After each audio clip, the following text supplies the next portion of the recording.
Well, one way it could happen is that as we get closer and closer to it, our ability to accept these strange things becomes broader and broader, so when the moment finally comes, yes, you are a self-dribbling jeweled basketball, but hey, it ain't no big deal, and you saw it coming years ago, so what? I don't know. I vacillate on all of this because as a rationalist, I'm very puzzled by my intellectual burden of a completely irrational revelation. I would never have wished this upon myself. I'm much more comfortable as a fairly hard-nosed, skeptical thinker. Yet I've spent so much time with this idea that I guess I have become infected with it. It now seems to me as reasonable as anything else. There is, unremarked by science, a universal tendency toward complexity through time. It's a law, as real as the law of the speed of light or the segregation of genes. But science has never said that, because science is, as practiced out of the 19th century, is militantly anti-teleological. In other words, it denies any end goal, any purpose, any predefined end state. Science just thinks the universe is a random walk. But I think it's becoming harder and harder to maintain that idea in the face of the evidence. There are too many choices. If you have a protein of several thousand atoms, it has 10 high 16 folding configurations it can choose from. If it worked through those things by trial and error, it would take the life of the universe for that molecule to figure out its minimum energy configuration and assume it. So there is a kind of logic, or there are constraints that we aren't aware of that push processes toward completion. And I think, the new sciences of chaos theory, dynamics, complexity, fractal, strange attractors are going to deliver this into our understanding. It's a very exciting time. I mean, we're taking the first intellectual steps toward the real re-understanding of nature since at least the invention of the calculus and probably the invention of Greek mathematics. Yeah. This model that you're talking about sounds a little bit to me like a phase transition that's in consciousness.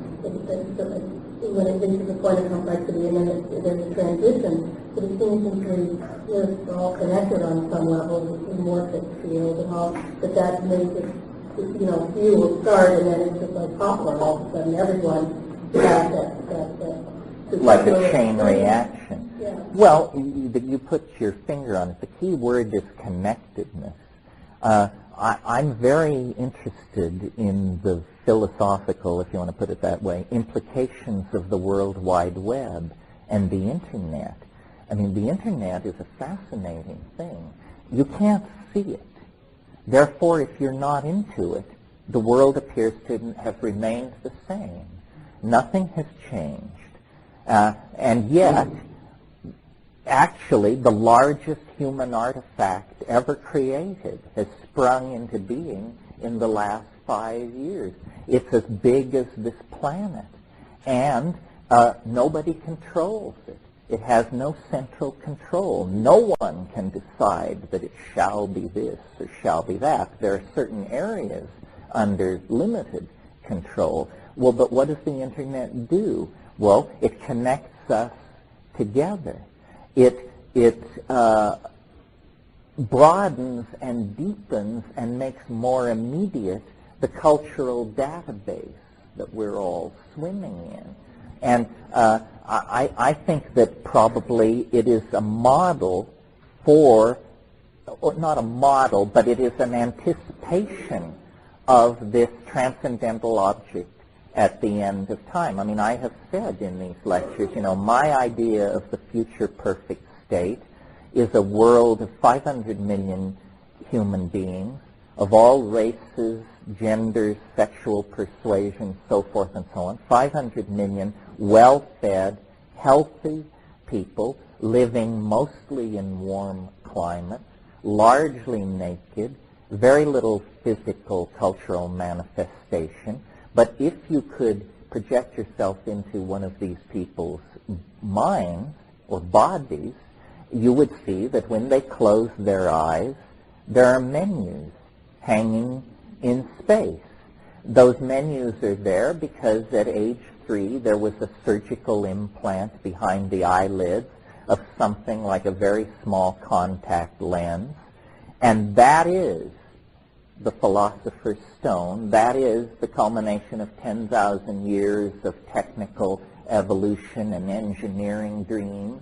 And what it boils down to is a little black disc that's surgically implanted behind your eyelid, and that's your interface to the culture. And you can move into the net, which is, of course, virtually implemented. It's not text. It's not even hypertext. It's a three-dimensional, non-material world ruled by the laws not of physics, but the imagination. And I call this turning the body inside out. This is what the cultural enterprise is for. We want to live in the imagination with the body as a freely commandable object in the imagination. In other words, replace the laws of physics with the laws of dream or imagination. This is culturally within our reach right now. I mean, if it were as important as piling up nuclear stockpiles or screwing people over in 100 different ways, we'd have it in 5 years, not 17. As it is, we'll probably have to wait 17 years. But the fact that we can make a model like that, that's a bridge from where we're sitting to a spiritually transcendental realm that's within reach, is, I think, very positive. Now all we have to do is fill in the blanks. Keep taking psychedelics so that our engineering standards stay high, so that we stay focused on the goals that we're trying to maximize, and then try to promote the idea that anxiety is inappropriate. Anxiety poisons the will to action. And I really think that this is going to be the task of the high-tech alternative culture, is to provide an optimistic vision. Because you see, the people who run the world are becoming more and more panic-stricken because a world is ending.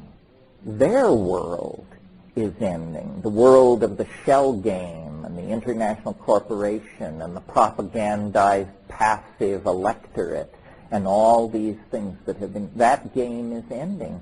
And there is no substitute vision being discussed at the upper echelons of the control mechanism of this society. It's coming from the grassroots. The people at the top are too paralyzed with the poisons they've imbibed by feeding at the trough of the old order. They can't think their way out of their dilemma. In fact, they have to pay guys with ponytails just to turn on the machines in the morning. They're so distant from the things they rule, you see. Yeah.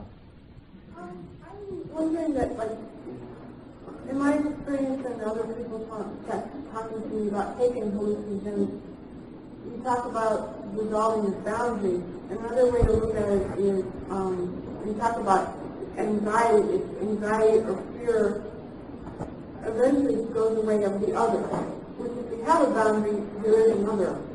And in terms of like men and women, if women are more other for men than vice versa, that on a hallucinogen, a man can get to a place where he observes and goes beyond the boundaries to know that it's not the other. And if a woman is in that place, what I, from my own personal experience and from other people talking to me, is though women kind of find their voice in the way of the world to say how okay not to have all this experience with the other. And at some hope of things accelerating, my mother was born in 1921 and was very conservative, kind of comes to the point where she's 73 years old or whatever and has a 77-year-old boyfriend, and at dinner, and he's very proud and laughing, says, well, I am living in sin. Do you ever think your mother would say that? And I kind of like to hear what you would say about, in terms of otherness and how psychedelics can, what the dissolving of the boundaries does and how we carry that to other people. Yeah. Well, first of all, it's important in all these discussions to remember there is nothing on earth as much like a woman as a man. The next species over, whatever it is, the difference is enormous. The other thing to remember is if you believe in evolutionary theory, then this has always amazed me. Women are the creation of choices made by men. Men are the creation of choices made by women. The aesthetic difference is striking. I mean, apparently men prefer smooth, gentle, nurturing, curvaceous forms, and apparently women, their aesthetic is fulfilled by a rougher cut. We are reflections of the desires of the opposite gender because we've been subject to selection in the sexual process that way. As far as everybody is struggling to keep up with the evolution of the culture, I experienced the same thing. I mean, my father is a very conservative character, and he's now 80, and he seems to go out of his way to be outrageous.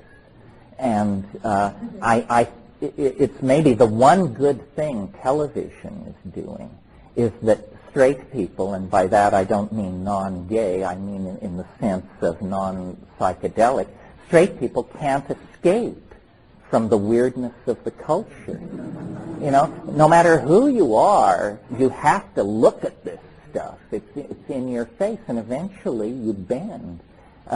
So approaching the other is a process of redefining yourself to be more acceptable to it. You know, there's a coming to meet. It becomes more familiar as you become more familiar with it. But the truly other, what Rudolf Otto called the totally other, is other in principle. It's like the archetype of the other, and it can't be assimilated. But wherever the other is particularized in a person, a work of art, a place, it can be approached through a process of templating yourself to it. You know, we become what we behold, no matter how bizarre what we behold may be.